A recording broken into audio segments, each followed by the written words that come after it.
My name is Cole Archer, and at 38, I've built a life I thought was pretty solid. I'm a software consultant, the kind of guy who works from home in sweatpants and still pulls in enough money to keep everyone around me happy.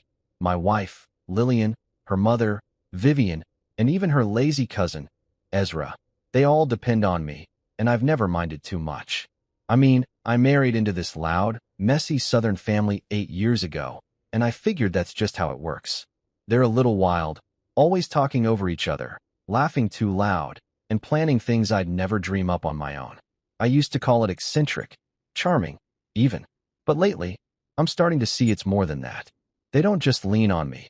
They expect me to carry them, and I'm not sure how I feel about it anymore. Take this Bermuda trip, for instance. Lillian came to me a couple of months back, her eyes all bright, saying, "Cole, let's take the family somewhere amazing, like Bermuda." I could have said no. I could have pointed out that we'd just paid off her car or that Vivian's roof repair wasn't cheap. But I didn't. I said yes because I always say yes, and before I knew it, I was the one booking everything. Flights, a fancy villa with ocean views, even a boat tour for the whole crew. It wasn't just me and Lillian either. She wanted her mom, Ezra, and a few others tagged along too. I didn't blink at the cost. I just swiped my card and figured it'd be worth it to see her smile. She's got this way of making me feel like I'm the hero when I give her what she wants, and I've always liked that feeling. So, I planned it all, double-checked the reservations, and sent everyone the details. I pictured us on that boat, the sun warm on my face, maybe a cold beer in my hand, while Lillian laughed beside me. It sounded perfect, but then something started gnawing at me. It wasn't anything big at first, just a quiet little itch in the back of my mind. Maybe it was the way Lillian kept adding people to the trip without asking me, or how Vivian called me the bank one too many times with that smirk of hers. I'd laugh it off, but it stuck with me. I'd sit there in my home office, staring at code on my screen, and wonder why I was the only one putting anything into this. Lillian would breeze in, kiss my cheek, and say, "You're the best, Cole," and I'd let it go. She's beautiful, you know? Dark hair, green eyes, the kind of smile that makes you forget what you were mad about. That's how it's always been with us. I met her at a friend's barbecue, and she had me hooked in 10 minutes flat. I didn't care that her family came with her. They were part of the deal, and I told myself I could handle it. Back then, I thought they liked me. Vivian would call me son. Ezra would bum a beer and clap me on the back, and I felt like I belonged. But now, with this trip coming up, I'm not so sure. It's like I'm not even part of the plan, just the guy who makes it happen. I'd hear them on the phone, Lillian and her mom, giggling about something, and when I'd ask, they'd wave me off. "Oh, it's nothing, Cole," Lillian would say, but her eyes wouldn't meet mine.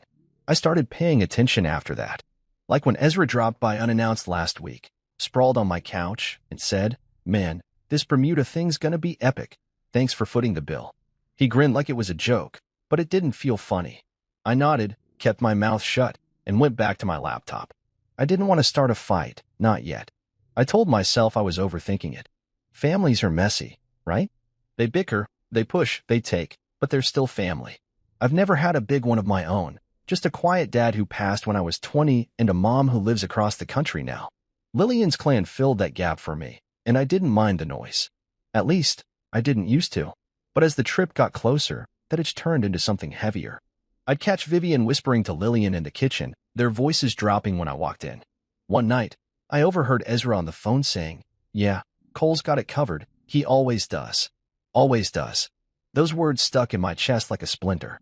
I sat there after he left, staring at the Bermuda itinerary on my screen, flight times, villa check-in, the boat tour schedule, and wondered why I wasn't more excited.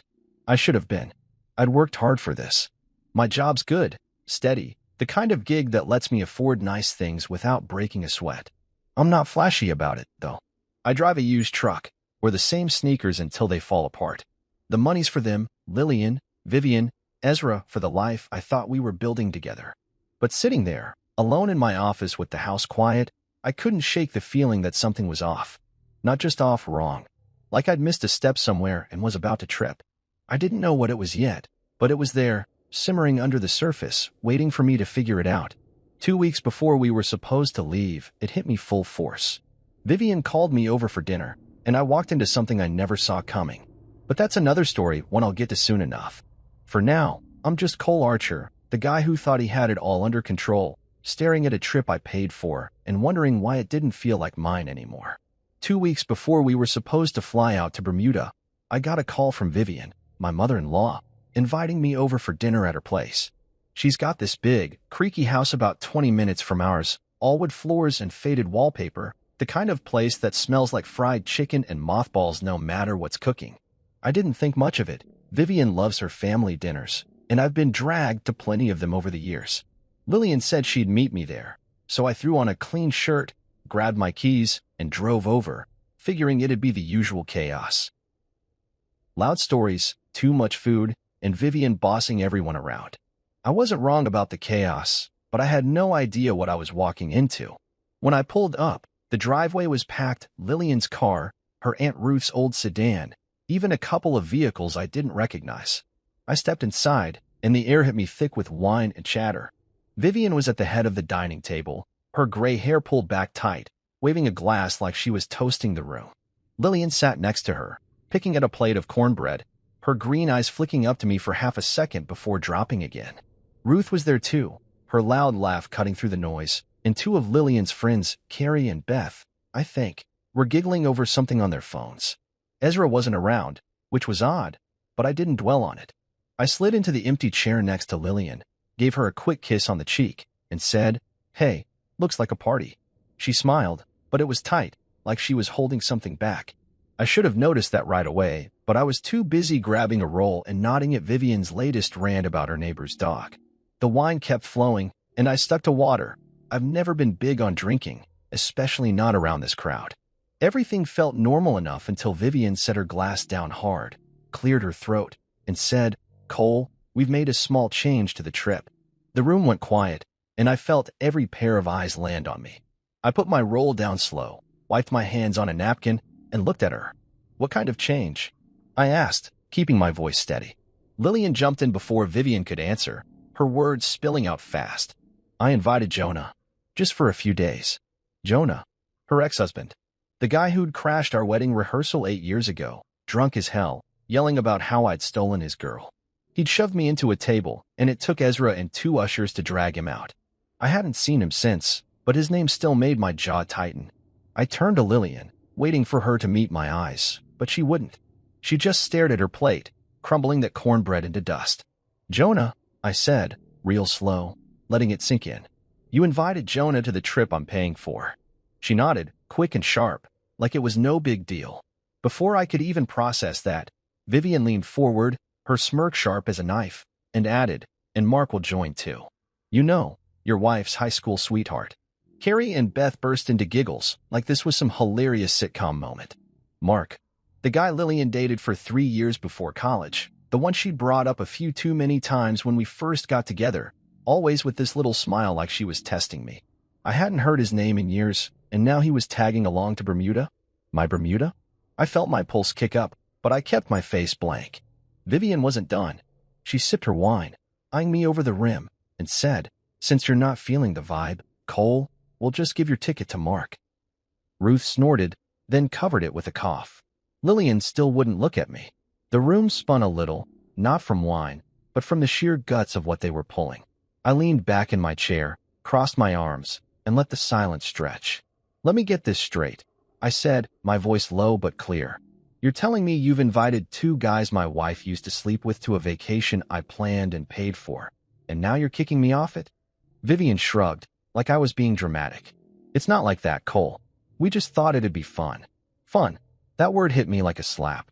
Lillian finally glanced up, her eyes wide, and said, "You're overreacting. It's just a trip." Overreacting. I looked around the table, Vivian smirking, Ruth avoiding my gaze, Carrie and Beth whispering to each other, and I felt like I was in some twisted game I didn't sign up for. I could have yelled. I could have flipped the damn table and stormed out. But I didn't. I've always been the calm one, the guy who fixes things, not breaks them. So I just sat there, letting it burn inside me, and started piecing it together. This wasn't a last-minute idea. They'd planned this, talked about it behind my back, laughed about it, probably poured more wine while they figured out how to sell it to me. And Lillian, my wife, the woman I'd built my whole life around, was in on it. I thought about the trip, my money, my time, my effort. And now Jonah and Mark were waltzing in like they belonged there more than I did. I pictured Jonah's smug face, Mark's easy grin, and me what? Sitting at home while they sipped cocktails on my dime? No, that wasn't happening. I pushed my chair back, slow and deliberate, and stood up. Cole, sit down, Vivian said, her tone sharp now, like she was scolding a kid. I ignored her. I looked at Lillian one last time, hoping she'd say something, anything, to make this make sense. She didn't. She just stared at me, her mouth half open, like she was surprised I wasn't rolling over like usual. Enjoy your dinner, I said, my voice flat. I nodded once, turned, and walked out. The screen door slammed behind me, and I heard Vivian mutter something, followed by Ruth's loud. Well, that went great. I didn't care. I got in my truck, started the engine, and sat there for a minute, hands gripping the wheel. They thought I'd come back, tail between my legs, begging to keep my spot on that trip. They were wrong. I drove home, the road blurring a little, not from tears, but from the anger boiling up. By the time I pulled into my driveway, I knew what I had to do. They wanted to play me? Fine. But I wasn't playing anymore. I walked inside, grabbed my laptop, and started typing. This wasn't over, not by a long shot. I didn't lose it when I got home from that dinner at Vivian's, not the way they probably expected me to. I could have shouted, smashed something, called Lillian, and demanded answers until my voice gave out. But that's not me. I'm not the guy who explodes. I'm the one who thinks, who plans, who waits until the right moment hits. So I walked into our house, my house, really, since I'd paid for every brick of it, dropped my keys on the counter, and stood there in the dark for a minute, letting the quiet settle over me. My chest was tight, my hands still shaky from gripping the steering wheel, but I kept my head clear. I wasn't going to give them the satisfaction of seeing me break. I flipped on the kitchen light, grabbed a glass of water, and sat down at the table where Lillian and I used to eat breakfast together. Used to. Funny how fast that felt like a lifetime ago. I replayed the dinner in my head, Vivian's smirk, Lillian's dodgeball eyes, the way they all acted like I was the crazy one for not smiling and nodding while they handed my trip to Jonah and Mark. You're overreacting, Lillian had said, like inviting her exes to a vacation I'd funded was just a quirky little hiccup. I set the glass down hard enough to slosh water on the table and stared at it, feeling that burn in my gut grow hotter. Overreacting? No. I was reacting exactly how any sane man would. I looked at her chair, empty now, and said out loud to nobody, "You invited 2 men you slept with to a vacation I'm funding, and didn't even tell me." My voice bounced off the walls, steady but sharp, like I was testing how it sounded. It sounded right. It sounded like the truth they didn't want to hear. I stood up, paced the kitchen a few times, then stopped by the sink and looked out the window at the backyard. Dark, still, just a shadow of the swing set we'd put up years ago for no kids we ever had. Ezra's voice popped into my head then, that stupid clap on my shoulder at the dinner table. Lighten up. Man, you'll still be around. Around? Like I was some tag-along, some extra they could shove in the corner while Jonah and Mark took center stage. I clenched my fists, then let them go. No point in getting mad at Ezra. He's a leech, always has been. It was Lillian who'd cut me deepest. My wife. The woman I'd said I do to, the one I'd built this life for. She didn't just go along with this, she'd helped plan it. I could feel it. I turned away from the window, walked to my office, and sat down at my desk. The laptop hummed to life, and I stared at the screen. The Bermuda itinerary still open from earlier that day, flights, villa, boat tour, all in my name, all paid with my card. My trip. My money. And they thought they could rewrite the guest list like I was some doormat who'd just shrug and say, sure, why not? I leaned back in my chair, ran a hand through my hair, and let out a slow breath. They'd misread me. Badly. I didn't yell at that dinner table because I didn't need to. Words wouldn't fix this. Action would. I leaned forward, clicked into the airline site, and canceled every single flight reservation, one by one, watching the booking canceled confirmations pop up like little victories. Then the villa gone. The boat tour done. My fingers moved fast, steady, no hesitation. I didn't feel guilty, didn't second-guess it. This wasn't petty. This was me taking back what was mine. When it was all done, I pulled up my email, attached screenshots of every cancellation, and sent it to the whole group. Lillian, Vivian, Ruth, even Ezra, though he wasn't at dinner. Subject line, trips off. No explanation, no rant, just the facts. Let them figure it out. I sat back, watching the email whoosh away, and felt something shift inside me. Not relief yet, but a kind of quiet power. They'd think I was sulking, throwing a tantrum because my feelings got hurt. Let them. I wasn't done. I opened a new tab, searched for flights, solo flights, just for me. Lake Como, Italy, popped into my head. I'd seen pictures once, blue water, green hills, old stone towns. Peaceful. The opposite of the circus I'd been living in. I found a one-way ticket leaving in 3 days, clicked book, and watched the confirmation load. No villa, no boat, just me and a suitcase. My phone buzzed. Lillian, probably, or Vivian, but I ignored it. I wasn't ready to hear their excuses yet. Instead, I called Julian Prescott, my lawyer. We'd met years ago through a work buddy, and he'd handled a contract dispute for me once. He picked up on the second ring, his voice gruff but calm. "Cole, it's late. Everything okay?" I didn't waste time. "I need you to start separation proceedings against Lillian. I'm leaving the country in a few days. I'll sign whatever you need from there." He paused, then said, "You sure about this?" I looked at the flight confirmation on my screen, the canceled Bermuda mess, and nodded even though he couldn't see me. "Yeah, I'm sure."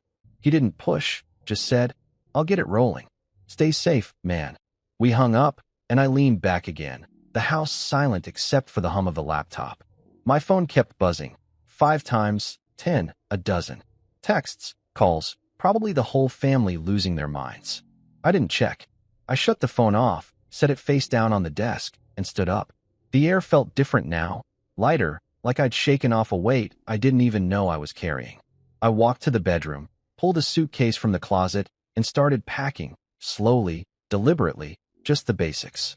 Shirts, jeans, a pair of boots. No rush. I didn't need much where I was going. I thought about Lillian's face at dinner, the way she wouldn't look at me, and wondered what she'd say when she realized I wasn't bluffing. Would she cry? Yell? Beg?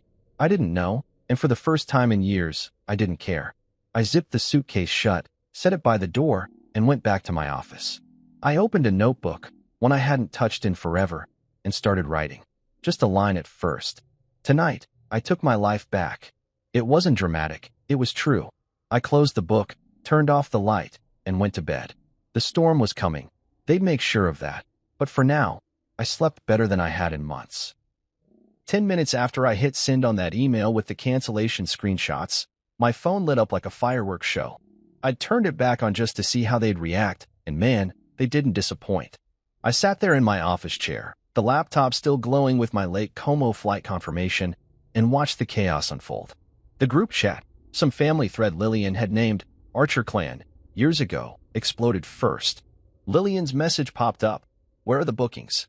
"Cole, what's going on?" "No, please. No, are you okay?" Just straight to the point, like I'd misplaced her favorite shoes or something. Then Vivian chimed in, all caps. "What do you mean canceled?" I could hear her voice in my head, that shrill bark she used when she didn't get her way. Ruth, always the peacemaker until she wasn't, typed, "I told you not to push him," and I almost laughed, because it was the first honest thing I'd seen from any of them. Ezra didn't write anything, but I figured he was too busy mooching off someone else's Wi-Fi to care. My phone buzzed again, Lillian calling this time, but I let it ring. I wasn't ready to talk, not yet. I didn't owe them an explanation. They'd made their move at that dinner, and this was mine. I leaned back, staring at the ceiling, and let the buzzing go on, a little symphony of their panic.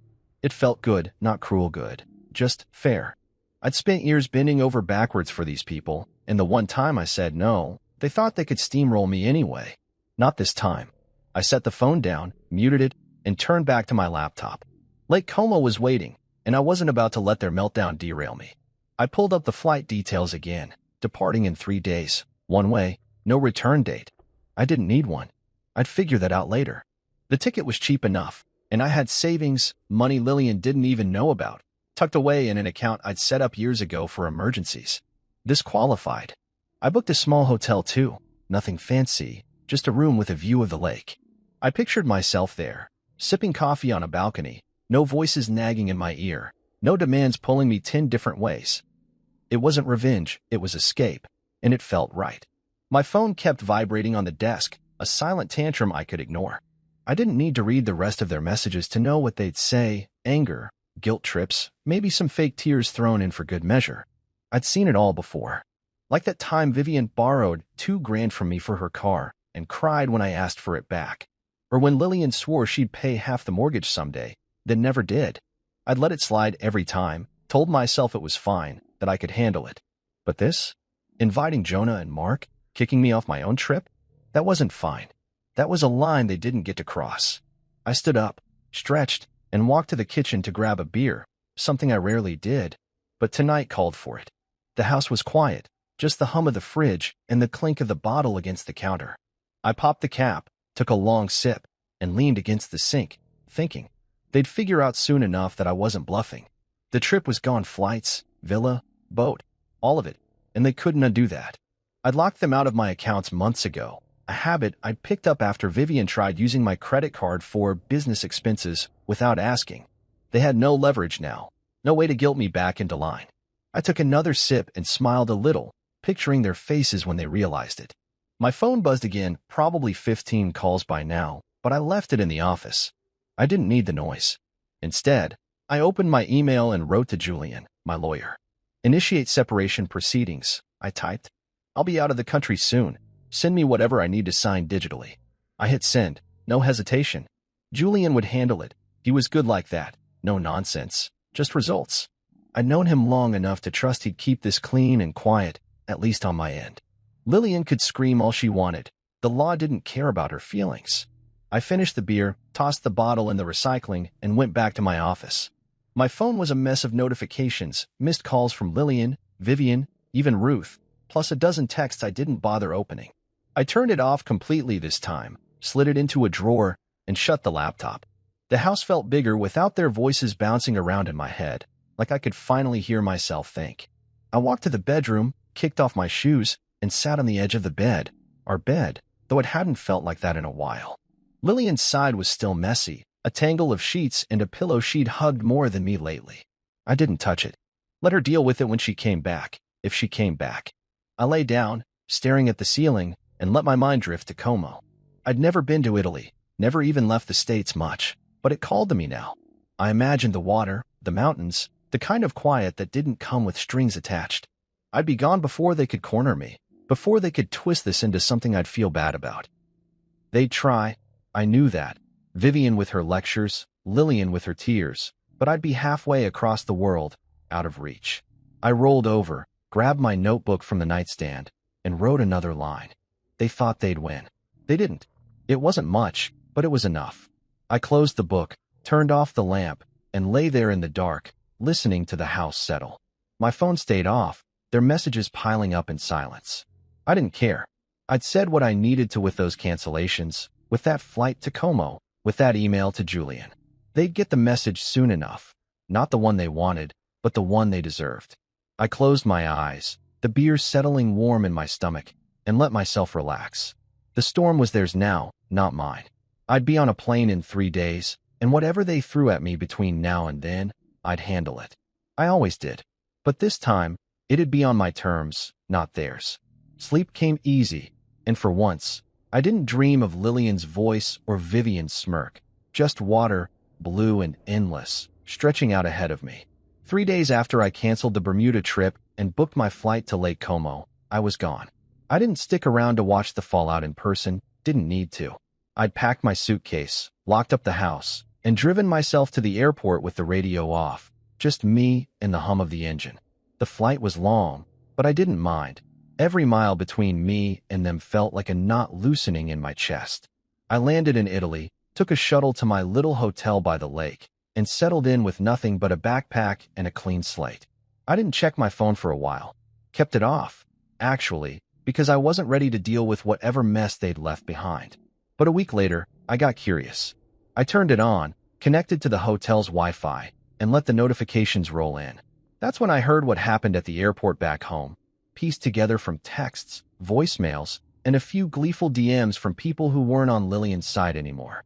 They'd shown up that weekend, the whole crew, ready for paradise. I could see it in my head clear as day.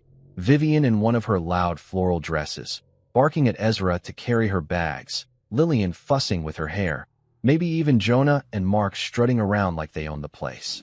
They'd gone all out, I heard. Matching family t-shirts, the kind with some cheesy slogan like Archer Bermuda Bash printed across the chest. I bet Lillian designed them, thinking it'd make for cute photos. They rolled up to the check-in counter, all swagger and sunscreen, only to find out there were no tickets, no reservations, nothing waiting for them. The gate agent must have looked at them like they were nuts, tapping away at her computer, saying, "I'm sorry, ma'am. There's no record of your booking." Vivian, I'm told, turned pale as a ghost, her mouth flapping open and shut like a fish out of water. She probably demanded to speak to a manager, waving her arms, while Lillian started crying right there in front of everyone, mascara streaking down her face. Jonah, good old Jonah, lost his temper and baggage claim, cursing loud enough to turn heads, kicking at his suitcase like it was the bag's fault.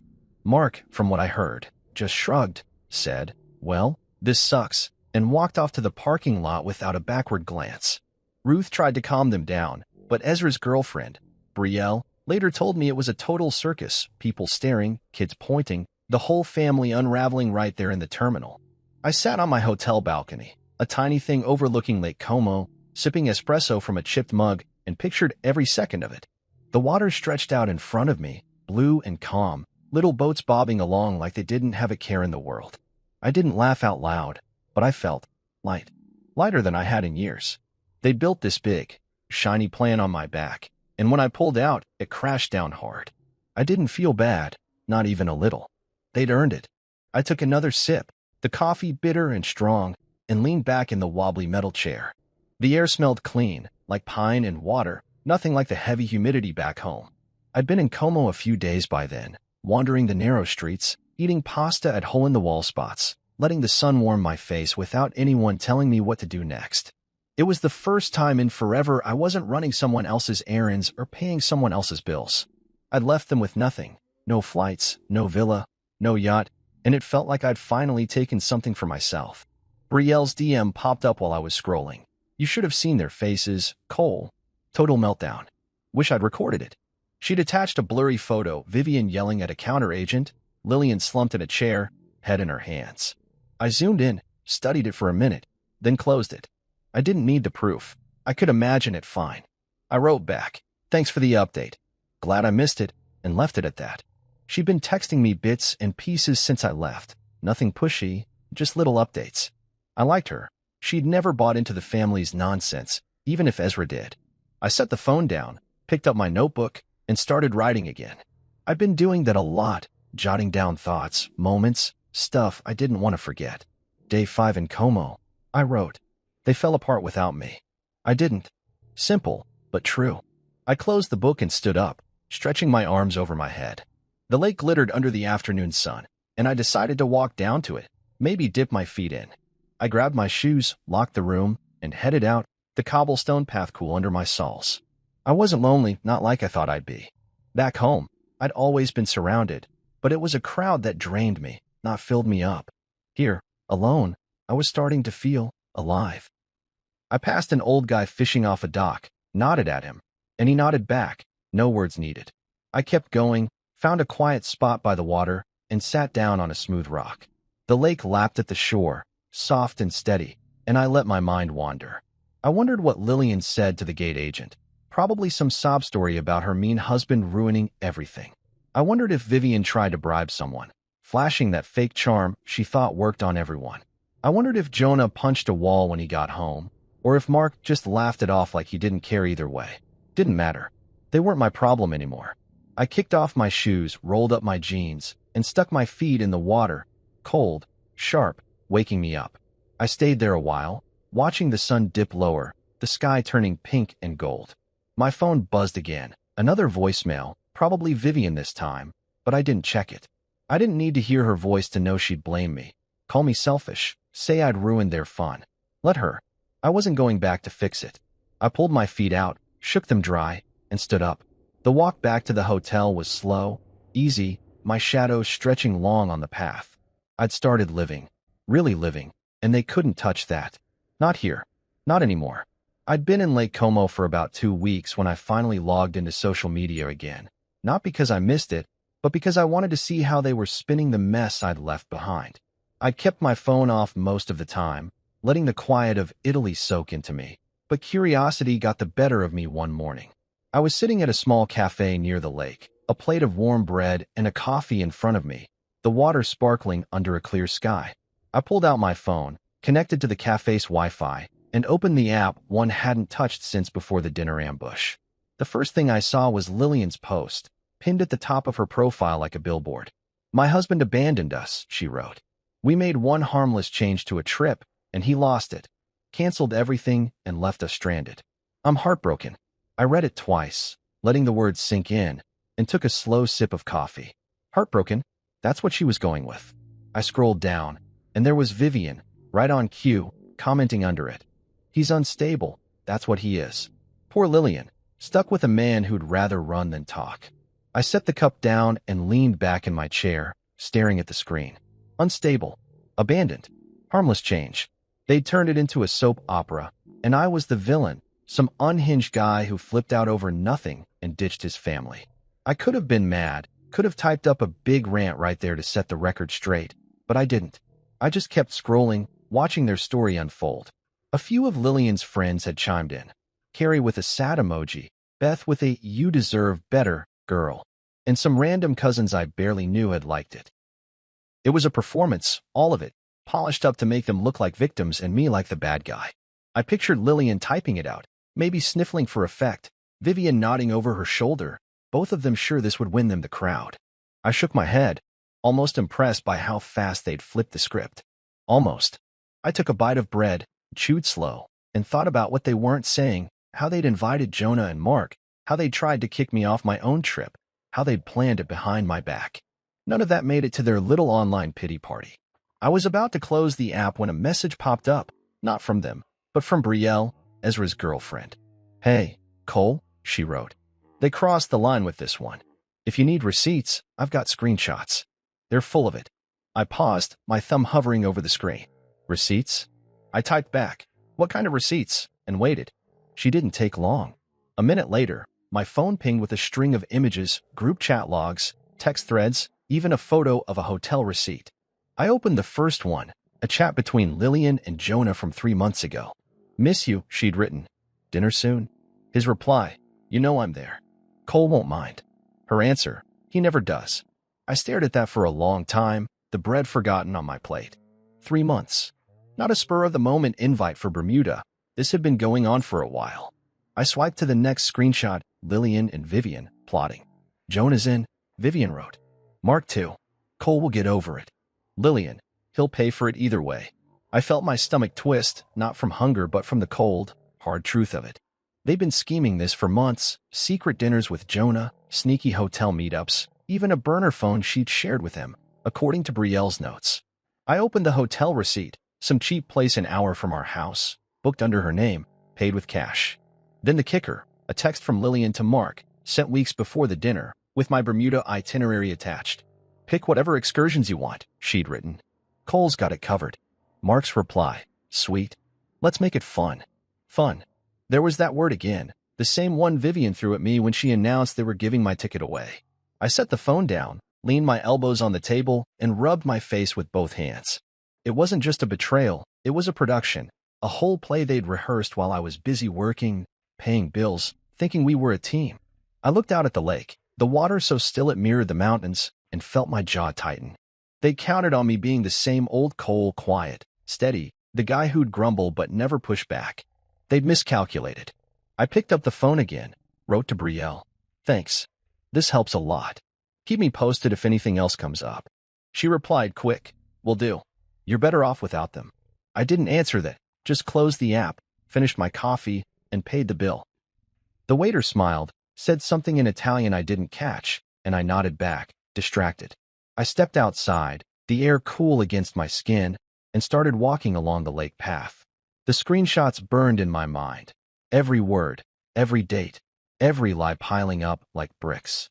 Lillian hadn't just reconnected with Jonah. She'd been sneaking around with him, plotting with her mom, roping in Mark like it was some twisted reunion tour. And me? I was the wallet, the fool who'd foot the bill while they laughed behind my back. I kicked a pebble into the water, watched it sink, and kept walking. Not everyone bought their sob story, though. Brielle didn't, and a few others had messaged me too, old work buddies, a cousin of mine from out west, saying they saw through the posts. Doesn't add up, my cousin wrote. Lillian's full of crap. It wasn't much, but it was enough to know I wasn't crazy. I stopped by a bench, sat down, and pulled out my notebook. They're spinning it hard, I wrote. But the truth's louder. I've got proof now. I closed it, leaned back, and watched a boat drift by, an old guy rowing slow and steady. I wasn't going to post anything, wasn't going to fight them online. That wasn't my style. I'd let Julian handle it. Those screenshots would look real nice in court. For now, I was here, breathing clean air, free of their noise. The spin didn't matter, the facts did. And I had them. I woke up early one morning in Lake Como, the kind of early where the sky's still gray and the birds haven't started chirping yet. My hotel room was small, just a bed, a desk, and a window that opened to the lake, but it felt like enough. I'd been there almost a month now, settling into a rhythm. Coffee by the water, long walks through the town, a little work when I felt like it. That morning, though, I had something else on my mind. Julian, my lawyer, had emailed me the night before, saying the divorce papers were ready to serve. I sat on the edge of the bed, my phone in one hand, and read his message again. Everything's set, Cole. I've got documentation on Lillian's emotional abuse, her slander online, and some financial misconduct we dug up. Vivian's in it too. Used your business account for personal purchases. We're ready to move. Just say the word. I set the phone down and stared out the window, the lake barely visible through the dawn haze. Emotional abuse, slander, financial misconduct. Those words hit hard, not because they surprised me, but because they made it real. I'd known Lillian and her family were messy, but seeing it laid out like that, clean and legal, felt like a punch I wasn't ready for. I stood up, splashed water on my face, and got dressed. Jeans, a sweater, nothing fancy. I needed air, needed to think, so I grabbed my notebook and headed to my usual cafe, the one with the wobbly tables and the old guy who always smiled when I ordered my espresso. I sat outside, the air cool against my skin, and opened Julian's email again. He'd attached a draft of the papers, and I skimmed them, my coffee going cold. There it was, everything I'd been through, boiled down to bullet points. Lillian's secret meetings with Jonah, her texts to Mark, the way she'd painted me as the bad guy online. Julian had even found proof of her spending my money on things she never told me about, clothes, trips, even a deposit for a car she claimed was a gift from her mom. And Vivian? She'd been dipping into my business account for years, charging consulting fees for a company that didn't exist. I leaned back in my chair, watching a couple of early risers stroll by with their dogs. I wasn't shocked, not really, but it still stung. I trusted them, Lillian most of all, and they'd played me like I was nothing but a bank account with legs. I typed back to Julian, "Go ahead and serve them. Send me anything I need to sign." I hit send, took a sip of coffee, and felt a weight lift, just a little. This wasn't about revenge. It was about closing a door they'd kept kicking open. I'd already moved most of our marital assets, mine, legally, into a separate trust months ago, back when I first caught Vivian messing with my accounts. The house, the savings, even the villa Lillian loved showing off to her friends, it was all out of her reach now. Her car? Leased in my name, and I'd already told the dealership to repossess it. I didn't gloat about it, didn't need to. It was just business, same as they'd treated me. I finished my coffee, paid the bill, and started walking along the lake path, my notebook tucked under my arm. The water was calm, reflecting the mountains like a painting, and I let my mind wander. I thought about Lillian opening those papers, her face going pale when she saw the evidence, texts, receipts, bank statements. She'd probably cry, call her mom, maybe try to post another sob story online. But it wouldn't work this time. Julian was thorough, and the truth was on my side. Vivian would lose it, I bet, scream about family and loyalty while ignoring her own scams. I kicked a pebble into the water and kept going, the crunch of gravel under my shoes steadying me. I wasn't worried about them fighting back. They didn't have the money or the brains to outsmart Julian. Lillian's posts had already started losing traction. I checked last night, and half the comments were calling her out, asking why she'd invited her exes on my trip. People weren't as dumb as she thought. I stopped by a bench, sat down, and opened my notebook. "Paper served today," I wrote. "They'll try to spin it, but it's over. I'm done carrying their weight." I closed the book and looked out at the lake, a boat drifting slow in the distance. I wondered what they'd say when the news hit. Lillian, Vivian, maybe even Ezra, though he'd probably just shrug and mooch off someone else. I didn't care much. They'd made their bed, and I wasn't tucking them in anymore. My phone buzzed, a text from Brielle. Heard the papers are coming.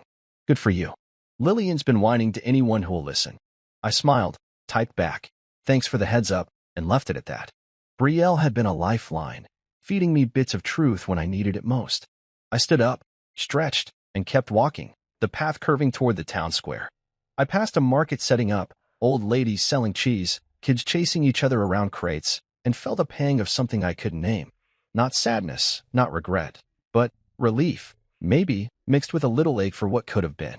I loved Lillian once, loved her laugh, her fire, the way she'd make me feel like I could do anything. But that was a long time ago, before the lies, before the games. Now, I was here, starting over, and she was back there, stuck in her own mess. I circled back to the hotel, the sun higher now, warming my face. Julian would handle the rest, file the papers, freeze their access, make sure they couldn't touch what was mine. I didn't need to fight. I just needed to keep moving forward. I climbed the stairs to my room, tossed my notebook on the desk, and stood by the window, watching the lake shimmer. They'd be loud for a while. I knew Vivian's rants, Lillian's tears, but it wouldn't change anything. I'd cut the threads they tied me up with, and for the first time in years, I was free. Not angry, not bitter, just done. I grabbed a bottle of water from the mini fridge, took a long drink, and sat down to work, a small coding job for a local guy. Nothing big. It felt good, normal, like I was building something new. The fight was theirs now, not mine. The divorce papers hit them like a brick through a window, and I didn't need to be there to know it. I was still in Lake Como, a month and a half into my new life, when the reactions started trickling in. I'd been keeping my phone on low, checking it once a day or so, just enough to stay connected without drowning in their noise. That morning, I was out on my balcony, the lake spread out below me like a postcard, a half-eaten croissant on the table next to my coffee. The air was crisp, the kind that wakes you up without trying, and I was feeling good, really good, until I saw the voicemail count. 7 from Vivian, all left in the last 12 hours. I didn't listen right away. I knew what I'd get, yelling, guilt trips, maybe some crocodile tears if she was feeling creative. I scrolled through my text instead, found one from Brielle, papers landed yesterday. Vivian's losing her mind. Lillian's playing the victim again. Thought you'd want to know. I smiled a little, typed back. Thanks. Let me know if it gets wild, and set the phone down. Wild was an understatement. I'd find out later, but for now, I wanted to hear it straight from the source. I picked up the phone again, took a deep breath, and played the first voicemail. Vivian's voice came through sharp and loud, like she was standing right next to me. Cole, this is ridiculous. Divorce papers? You're tearing this family apart over a stupid trip. Call me back right now. Click. I deleted it, moved to the next. Same tone, angrier. You think you can just walk away like this? We're not done, mister. I'll fight this. Click. By the third one, she was rambling about lawyers and what people will think, and by the 7th, her voice cracked. This isn't how family works, Cole. You're destroying everything. I sat there, staring at the lake, and let that sink in. Destroying everything. Funny how she saw it that way. Me, the guy who'd paid their bills, fixed their messes, and taken their crap for years, was the one wrecking it all because I finally said no. I deleted the rest without listening and leaned back in my chair, the croissant going stale in the cool air. Family. That word used to mean something to me, but now it just sounded like a leash they kept yanking. My phone buzzed again, an email this time, from Lillian. I opened it, expecting more of her social media sob story, but it was short. Cole, can we just talk? Please. No apology, no explanation, just that. I read it twice, my thumb hovering over the reply button, then closed it. Talk? What was there to say? She'd had months, years, really, to talk, and instead she'd picked Jonah, Mark, and a stack of lies over me. I wasn't running back to fix her feelings. I set the phone face down and finished my coffee, the bitter taste grounding me. They could scream all they wanted. I wasn't budging. Later that day, Brielle sent more. She'd been my eyes back home, and I owed her for it. Vivian's telling everyone you've lost it, she wrote. Lillian's moping around, saying she never meant to hurt you. Ezra tried to call you out, said he'd deal with you if you ever came back. Julian shut him down with a cease and desist letter. It's a mess. I laughed out loud at that, sitting on a bench by the water. Ezra dealing with me? The guy couldn't deal with a bar tab. I pictured him puffing up his chest, all talk, until Julian's letter landed and scared him quiet. Good. I texted Brielle back. Appreciate it. Sounds like they're digging their own hole. She sent a thumbs up and a photo group chat screenshots where Lillian whined about losing everything and Vivian plotted to fix this. Brielle had even signed an affidavit for Julian, swearing to what she'd seen. The secret talks, the plans to humiliate me, all of it. I tucked my phone away and kept walking, the lake path winding through trees starting to turn gold with fall. Their regrets didn't move me. Not Vivian's voicemails, not Lillian's email, not Ezra's empty threats. They weren't sorry they'd hurt me. They were sorry they'd lost their meal ticket. I kicked a pine cone down the path and thought about how quiet they'd gotten online lately. No more big posts, no more poor me updates, just silence, like they knew the game was up. I didn't check to confirm. I didn't need to. I was done with their stage. I turned my focus back to me, swimming in the lake most mornings, the water cold and clear, waking me up in a way coffee never could. I'd started reading too, picking up paperbacks from a little shop in town. Old mysteries, nothing heavy, just stories to lose myself in.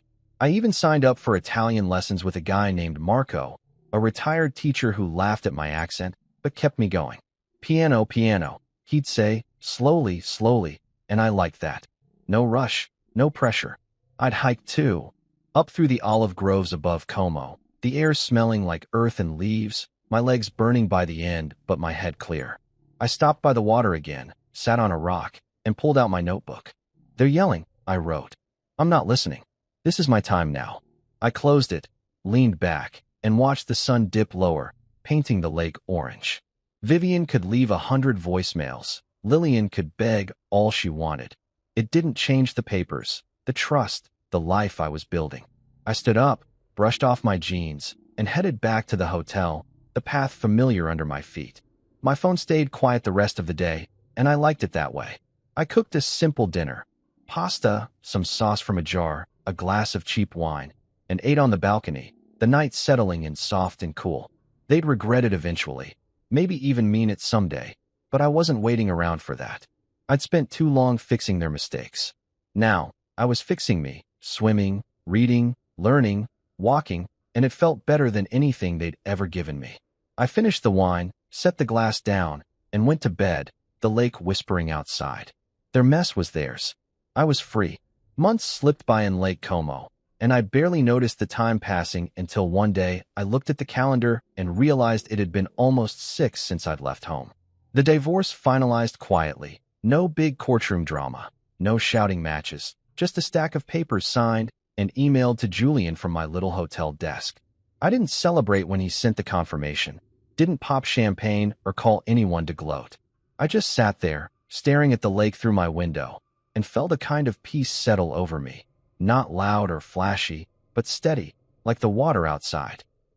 Lillian was gone from my life legally now, and her family with her, and I didn't need to rub it in. I'd won by walking away, not by fighting. I'd been building something new out here, piece by piece, and it was starting to feel like mine.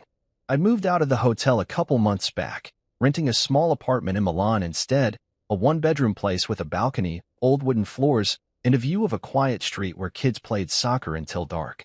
It wasn't fancy, but it was enough, and I liked the hum of the city outside, different from Como's stillness. I'd bought it outright with some of the trust money, a clean break from the house back home I'd let Lillian keep in the settlement.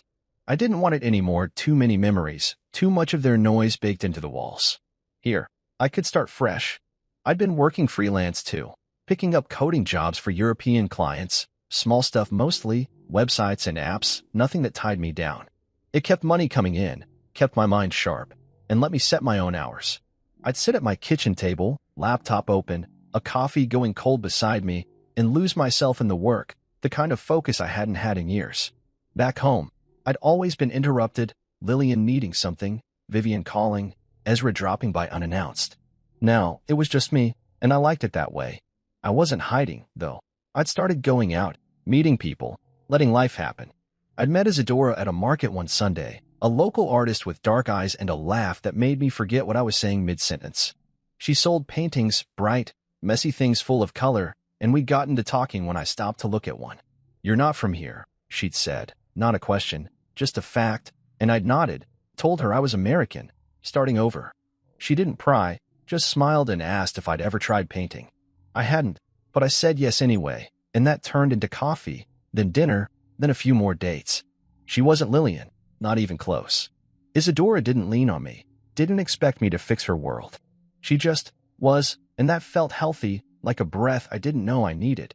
We'd walk through Milan together, or pointing out old buildings, me stumbling over Italian phrases I'd picked up from Marco's lessons, and it was easy, no pressure. I didn't jump into anything serious too soon for that. But it was nice, casual, a reminder I could still feel something good. One afternoon, I logged back into social media, first time in weeks, just to see what was left of them. I'd unfollowed Lillian and her crew after the papers hit, but curiosity pulled me back. Her profile was public still, and there it was, a photo of her in Vivian's living room, boxes stacked around her, captioned, "New beginnings are hard, but I'm trying." I scrolled the comments, mostly pity from her friends, a few stay strong posts, but it was quieter than before, like the world had moved on. Vivian's page was the same, just a rant about ungrateful people that didn't name me but didn't have to. Mark was gone, no trace of him anywhere, probably off chasing someone else's wallet. Jonah, though, Brielle had texted me about him a while back, got arrested for fraud, some scam he'd been running on the side. I wasn't surprised. He'd always had that sleazy edge. The trip that wasn't had fractured them all, left them scattered, while I'd landed on my feet. I closed the app, leaned back in my chair, and looked out at the street below. Kids were kicking a ball against a wall, laughing, and I felt steady.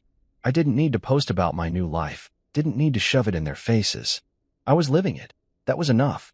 I've been hiking more lately, taking trains out to the countryside, walking trails through hills dotted with olive trees and little villages. I'd swim when I could, finding lakes or pools, the water cold and sharp against my skin. I kept up the Italian lessons too, getting better, enough to order food or chat with shopkeepers without sounding like a total idiot. Marco would clap me on the back, say, "Bene, Cole, bene," and I'd grin, feeling like a kid who'd aced a test. I read a lot books I'd grabbed from secondhand shops, mostly stories about people starting over, which hit close but not too close.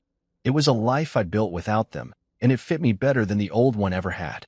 I thought about Lillian sometimes, not with anger, just a kind of distant wonder, how she'd gone from the woman I'd loved to someone I didn't recognize. I didn't hate her, didn't hate any of them, really. They'd made their choices, and I'd made mine.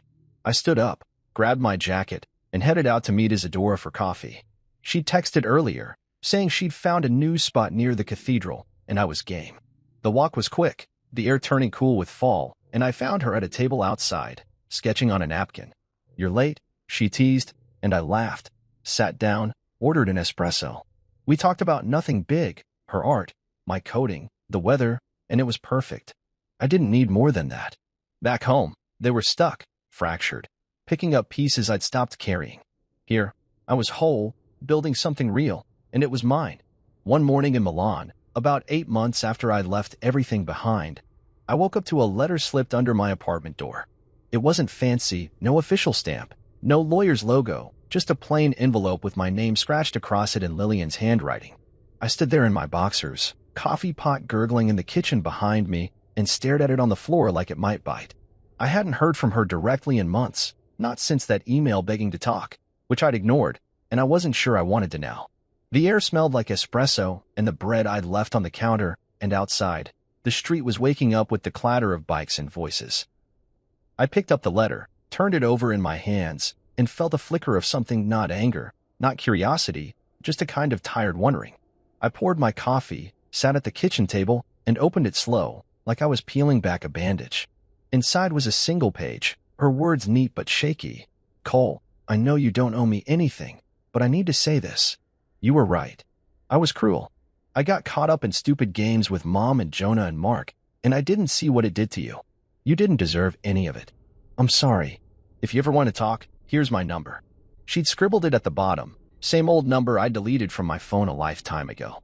I read it twice, then folded it up and set it on the table next to my mug. The coffee steamed in the quiet, and I leaned back in my chair, staring at the ceiling. Sorry. After all that, the dinners with Jonah, the texts to Mark, the way she'd let her family shove me out of my own life, she was sorry. I didn't feel a rush of anything, no relief, no bitterness, just a flat kind of calm. I'd spent years waiting for her to see me, really see me, and now that she had, it didn't change a thing. I wasn't that guy anymore, the one who'd run back to fix her tears. I stood up, walked to the sink, and looked out at the street below, kids chasing a dog, an old lady carrying a basket of flowers.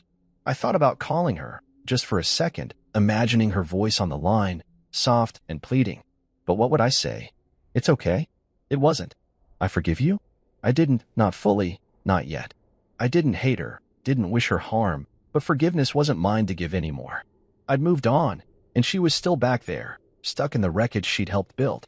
I took the letter, folded it again, and slid it into a drawer with some old receipts and a spare key out of sight, not thrown away, but not something I'd keep staring at either.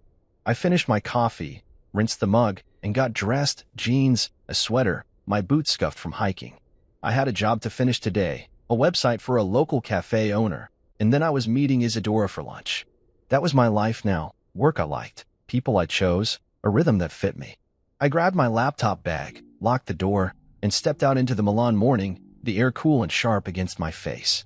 The letter stayed in my head as I walked, not heavy, just there, like a stone in my pocket. I wondered how she'd gotten my address, Brielle, maybe, or Julian, but it didn't matter. She'd reached out, said her piece, and I didn't owe her a reply. I bought the tickets for that Bermuda trip, paid for every detail, and when they tried to take it from me, I'd canceled it all. It wasn't just about the money, it was about me, about saying no for once and meaning it.